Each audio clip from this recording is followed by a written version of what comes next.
Hey guys, it's Phil and Dan here from Aussie Garage. Now today we're here at Steward's house and mate, we're going to check out this nice 55. This thing is stunning.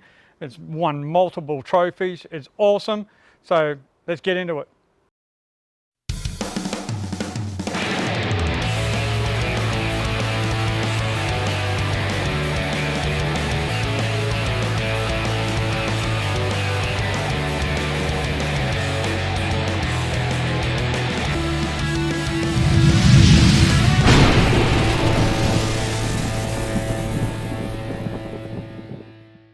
Hey everyone, it's Dan here from Aussie Garage. Today I'm here with my old mate Stu. Stu, mate, we're here to talk to you about the 55. Check this out. No, it's good to see you again, Dan. It has been a while. Yeah, a bit of background. Stuart and I have known each other for a few years. We met each other through the airbrushing world, which was pretty cool. Yeah, that's going back about 15 years ago now. That was quite a while ago now, but anyway, let's not give away how old we are or anything. Both got a bit more grey hair. Yeah, that's it, mate. That's it. So the 55, mate. This is an absolutely beautiful car. I remember seeing the photos of this when you first got it. It was nothing like this. So how long have you had it, mate? And tell us a little bit about what it was like when you first got it. Well, yeah, we've had it for nearly 15 years now. It was 13 years in the build. It was pretty rough when we got it, but I used to have a 38 Chev coupe, obviously on the hot rod side of things, and as kids were getting bigger, the coupe was getting smaller, so it was time to move the coupe on and then look for a 55 to build, because that was the next favourite car. Fair enough, mate, and plenty of room. It's actually surprisingly small inside the cabin. When you're in a comfortable driving position, the leg room's like very little. We can drive it with people in the back, no dramas at all. Yep. But yeah, it's a little bit more comfortable when there's no one in the back seat. Yeah, fair enough. So you mentioned it had a bit of rust in it when you first got it. So how bad was it? Was it like panel replacements, or did you get in with the welder and the grinder and go for it? Yeah, no, most of this was the welder and grinder.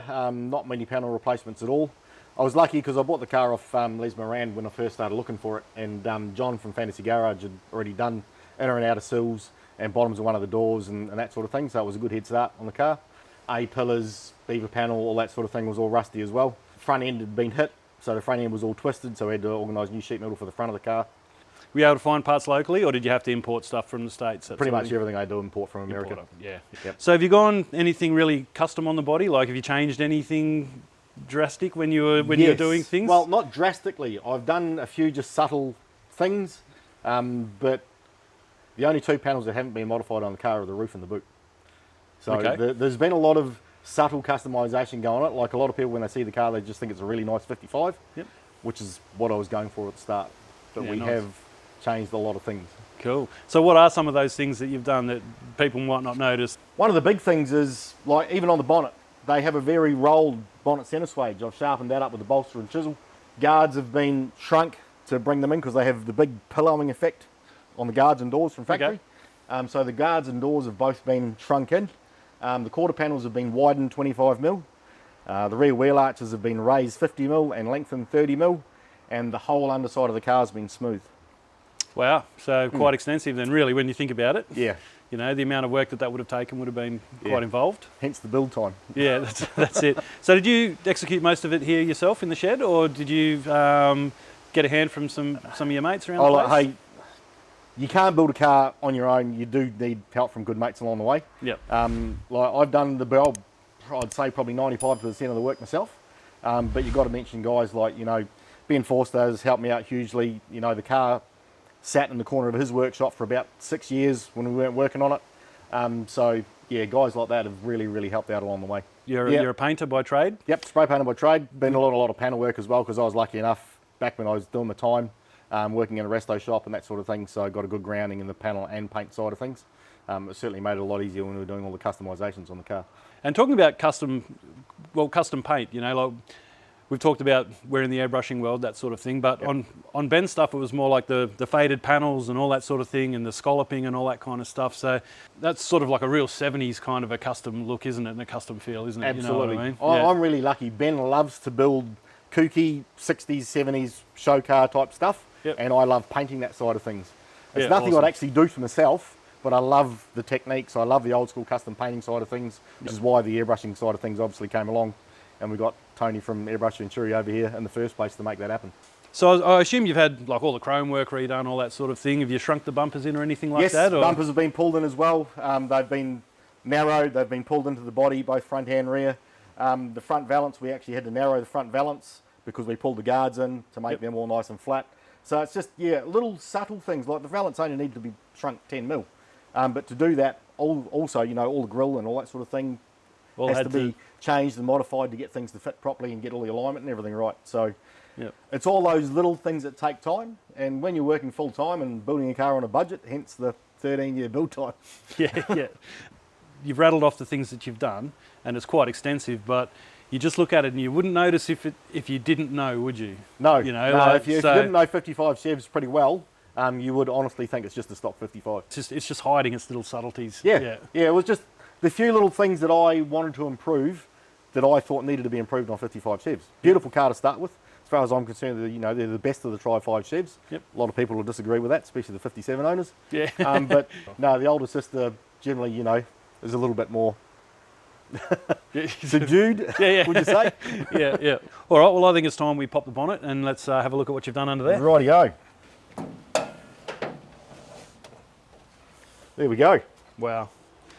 It's definitely not your average 55 Chev engine bay. No, definitely not. And it looks like there's a lot of mods that have gone on in here. The firewall, for instance, I don't think that's a standard firewall by any means. The firewall's been modified, the inner guards have been modified, the radiator support panel's been modified. Pretty much everything you see, none of it is stock. Tell us a bit more about the motor. So what are we running here? We've got an LS1, Okay. 5.7 litre LS1. They are actually 348 cubic inches, the LS1, so I just tell everyone it's an old 348 cubic inch Yeah, nice. Chev. So, 348, 409 come out with the W rocker covers. Yep. So it's a nice way of disguising what it really is. Does that well because you don't get the feel of an LS1 when you open the bonnet. No, not at all. That was the last thing I wanted. They're one of the most ugly ass engines I've ever seen. So I wanted the reliability of something late models, so still plenty of parts and everything available for them. But I didn't want the look of it at all. I still wanted it to look like an old school cruiser. And what were the challenges in getting that to happen? Moving the engine back to start with, because obviously the water pump and everything with the serpentine system and everything on the front, which is why we had to recess the firewall. We've gone back 4 inches on the firewall to give us the clearance. We've also, V8 radiators normally behind the radiator support panel. We've got the radiator in front of the radiator support panel. So it makes everything tight at the front. We've had to modify the lock support because there's no room for the condenser for the aircon. Pretty much everything you look at in there, everything's been modified. Yep, awesome. So you've got the coil packs hidden under the rocker covers and that sort of thing here? Yep, yeah, they're nicely hidden in under there. They fit in there very snugly, but they do the job. You kind of can't get away with the rails, can you? The injection rails. Yeah, but unfortunately with being electronically injected, it's just one of those things. Yeah. But we've tried to make it look as old school as we can. Like a lot of people look at it and think that it's 4 Webers. Yep. Obviously they're not the ones that have had a lot to do with the automotive scene over the years, but it's still got that old school look about it with the way the throttle bodies are done. And like you say, you've customised everything to make it fit, and it looks like it fits in there absolutely perfectly. Yeah. Cheers, Dan. No, we've certainly tried to make it look as stock and appealing as we can. So what's the rest of the running gear? What gearbox and diff are you running in this on? We've got the T56 6-speed manual, 9-inch. Well, we say 9-inch, but it's an aftermarket Strange Engineering 9-inch. So running gear, basically engine, gearbox, is pretty much standard Chev stuff. That 6-speed manual, because as far as I'm concerned, real cars have 3 pedals. It's just the way. I was about to say, manuals are more fun, aren't they? Yeah, millennial anti-theft device. Yeah. It's quite good. I've made all 3 of my kids get manual licenses, so they don't get stuck in that trap of just being able to drive an auto. When we first built it, we put the 3.5 gears in the back end, thinking that'd be good. But basically, with the size of the rear wheels, because they're 28 inches tall, they're a lot bigger than we originally planned. Basically, turned it into a 4-speed when we first got the thing on the road. So we've now got the 411s in the back, so we can actually use all 6 gears. That made a big difference, especially when it comes to getting off the line and that sort of thing. So speaking of the wheels, what kind of wheels are they? They're Foose Monterey's. They were custom built for the car in America, obviously. Yep. We had Stan from Wheel Mods come around to do the measure up for us, and Rita got onto Foose over in America and got the wheels ordered in for us. So they're a one-off design then? No, they're one of his stock designs, but Cool. I always liked the wheels. Yep. They were the one wheel that was always going to go on the car. Yep. Yeah, we had a bit of a dilemma with the size of the back ones. Initially, I didn't order them till after we got the engineer's approval. Okay. Because, we got told you can't go any wider than 10-inch rims in WA. But because the cars, or the chassis, being an Art Morrison chassis, is originally designed to have the bigger wheels on it, the engineer was happy with the engineer's letter from Art Morrison to say that that's the size wheel it's supposed to have. So we've got the 18 by 12s on the back. Nice, all engineered and everything. Yep, all Perfect. engineered, 100% legal. There was one thing I didn't want was to get pulled over by the cops and have any dramas with yellow stickers and having to That's go it, to the eh? pits and that sort of thing again. So everything's done 100% the way Transport wanted it done. Yeah, it took a little bit longer and it was a few more headaches, but to us it was worth it in the long run to be able to. You took this off to the Hot Rod show a couple of years ago when you got this thing finished, didn't you? Yeah, well that was the plan when we first built it, because it was always built to be a driver. A lot of people don't believe me when I say that. We were going to take it to the Hot Rod show because we just got it finished, and then we're going to start driving it. We got the surprise of getting the Maguire's Superstars invite to Motorex, and that just blew us away. Like, we didn't expect that at all when we built the car. It's certainly not what we built the car for. How'd you go at Motorex? Look, for us, just being in the company of the quality built cars over there, cars are built by shops and that sort of thing. To us, that was the win. To get the jacket was, all we really went there for. All right, well let's go and have a look in the trim, see what's happening. Rightio. I love the smell of leather. Yeah, that's one thing that is always good when you get into a leather trimmed car. Yeah, mate, this is beautiful in here.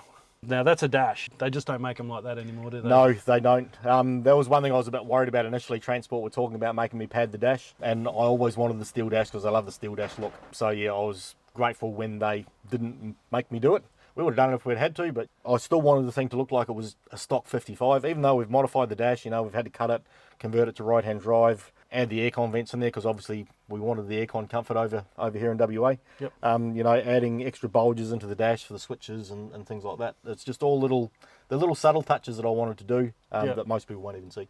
So what are these seats out of? They're actually out of Saab convertible.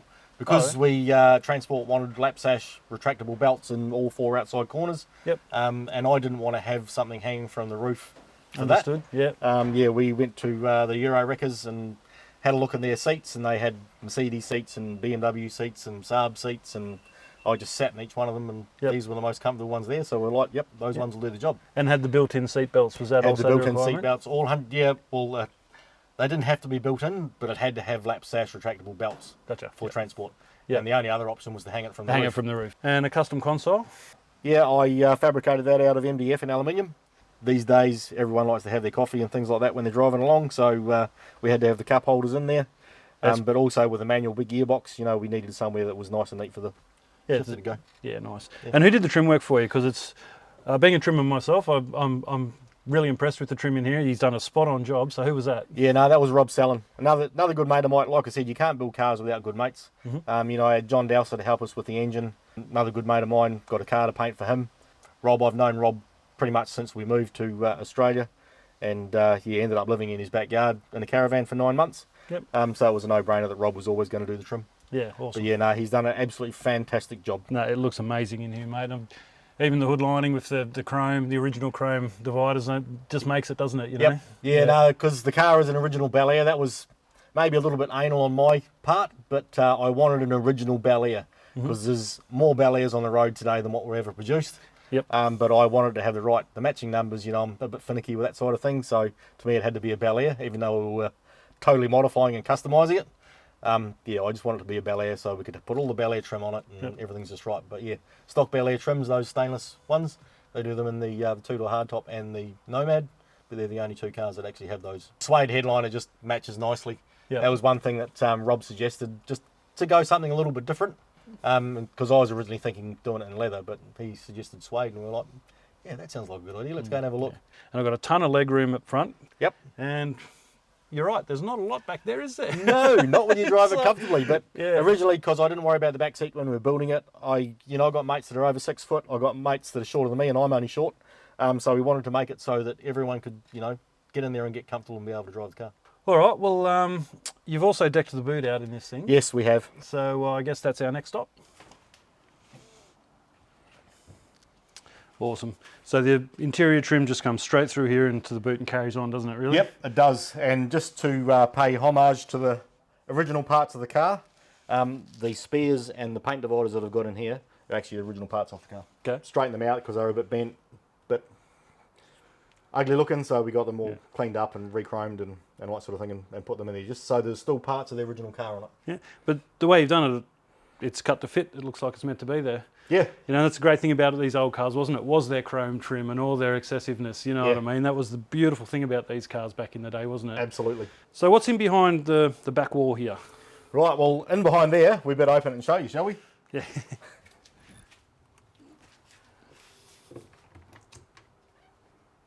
And behind here, we've got the battery box, we've got the first aid kit, we've got the tool kit, we've got the fire extinguisher, just to hide everything away nice and neat.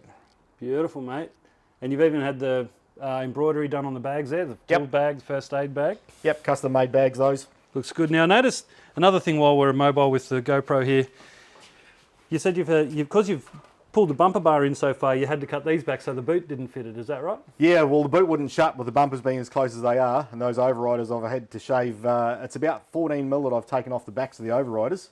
Yep. So that when we bring it down like this, yeah, she just clears. Just hey, that's why when you put it down before, I nearly had a heart attack. Yeah.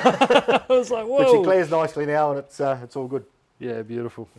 Don't forget to jump on our website, check out our merch, guys. We've got some new merch. This is one of our new shirts here. Get onto it. Right, so every good car builder's always got something in the background. And I'm sure people have noticed this thing in the background. What's going on here, mate? This is like, looks like it belongs at the local pizza shop to grate the cheese. Yeah, she's a little bit holy, but I would say it's probably no worse than what most coupes are out there if you find one to rebuild these days. Yeah, I'd say that's probably pretty true. These things were renowned for holding their rust, weren't they? Yeah, absolutely. This one was found behind a barn in a paddock. It had been sitting there for 20 years. Like, it's actually for my wife. It's going to be her car. But yeah, we just put the word out. She loves XB coupes. Mate of mine's a sharer. We said, you know, can you have a look around? We travelling around the farm, sharing sheep. Took them 18 months to find it for us. And yeah, it just turned out to be the right car at the right time. Rach wanted a manual. It's a factory manual car. So yeah, she's got her. She's born in 74, so she wanted a 74. So she's got her 74 manual XB coupe. Yep. Oh, well, we'll be looking forward to see where this goes to in the future then. Yeah, no, that's definitely the next one on the list. All right, Stu, so we're going to have to sort of get serious for a couple of minutes. Yep. The last couple of weeks, you've had some news that I'll come out and say you've been diagnosed with stage 3 prostate cancer. Yep.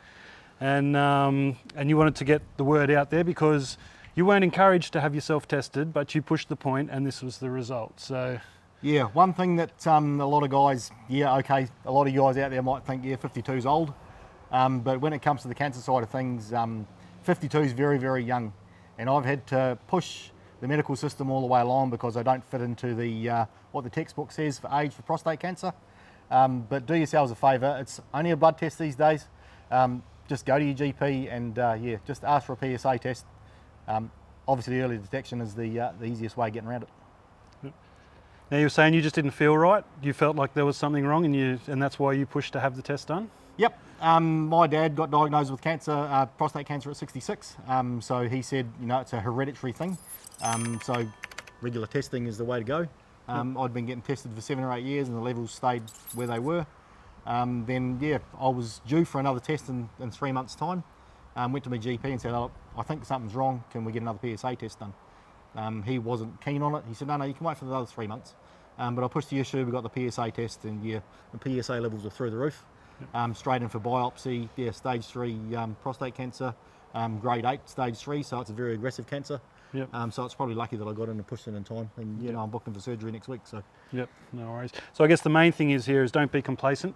No, definitely not. And, it's one thing that all us blokes are really, we don't want to go there with that side of things, but yeah.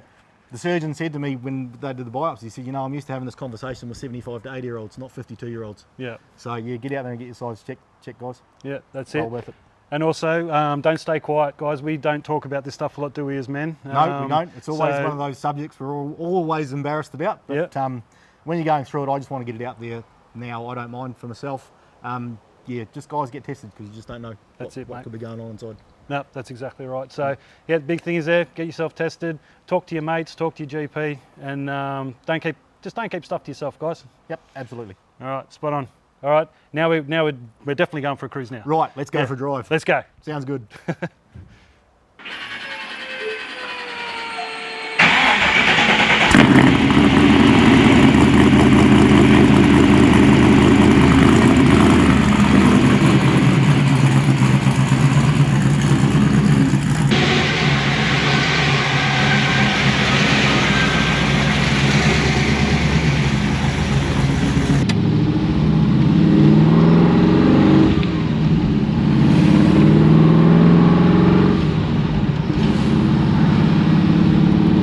certainly smooth. Yeah, mate, she's definitely not like driving a 70-year-old car. No, there's a good reason for that, isn't there? Yeah, it's much thanks to the Art Morrison chassis we've got sitting underneath it. Yeah, beautiful. Yeah, it definitely makes a difference to the ride and handling. Yeah, so that would have come with coilovers a whole lot, wouldn't it? Yep, coilovers all round, triangulated 4-bar rear end, sway bars, tubular A-arm front end, wallwood brakes all around. Yeah, So, nice. Yeah, she's definitely not like an old car. No, it doesn't roll around or anything, does it? She's just...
So mate, you and Rachel get this thing out and cruise it as much as you can then? Yeah, we do. Good part about it is both of us enjoy driving it, so yeah, we definitely get to share the experience, which is great. Yeah, absolutely awesome, isn't it? Yep, Yeah, when absolutely. she's into it as well. And Yep, for sure. And then when the coupe goes on the road, I suppose, you know, you'll be heading out each in their own car. Yes, absolutely. It's going to be a struggle to be good kids and Yeah. not start playing with sets of lights and things like that as we go both going along. Yeah, that's it, mate. Oh, look, it's all about the fun, isn't it, these things, you know? Yeah, And, absolutely. yeah, good old-fashioned wholesome fun, of course. Yeah, for sure. Yeah. Of course.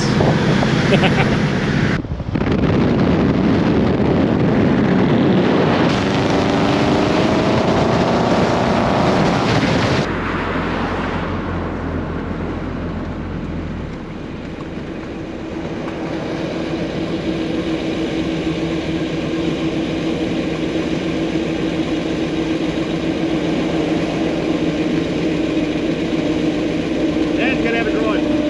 Oh, okay. So this is a bit different.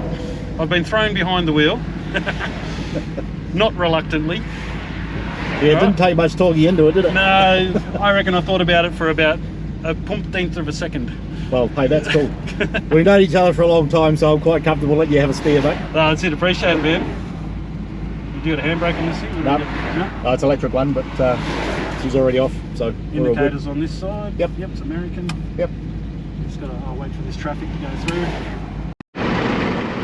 So we've got Dan and Stu behind us, and Dan's driving the 55, the lucky bastard.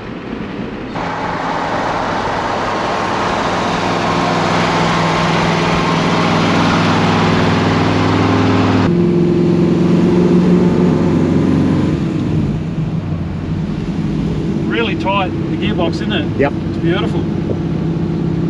Just click, click, and you're in. Yep. Yeah, she's not much of a shift to it. No.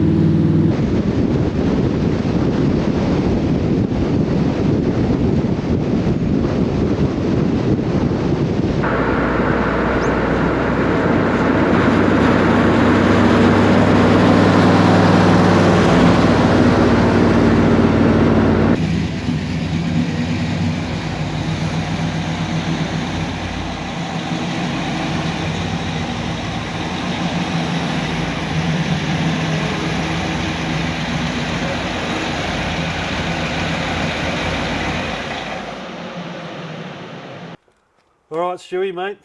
It's been awesome to come out and see you. This thing is absolutely beautiful. It's probably one of the nicest showy cars we've had on the channel so far. It's a full credit to you and your other mates who pitched in and gave you a hand with this car, because it is stunning, mate. Thanks heaps for having us come out to your place today, mate. We really appreciate you showing us the 55. Yep, no, thanks, Dan. It's been an absolute pleasure having you guys here and to catch up with you again. It's been a long time. It has been a long time, but we'll catch up again soon for it's sure. been an absolute pleasure, mate. Thank you very much. Thank you very much. Now, we also know you're going in for surgery next week, so we wish you all the best for that. Cheers for that. And just another shout out for men's health, guys. Keep that in your minds. Yep, for sure. Awesome. All right. Absolutely. Cheers, mate. And thanks for letting me drive. Yeah, all good. Yeah, that was the worst part of the day. Yeah. Awesome. Thanks, Stewie. Yep, easy as.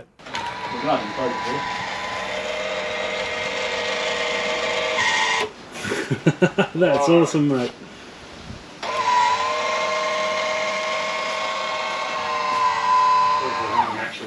Yeah. Very, very cool, man. Car's a transformer, dude. Yep, absolutely.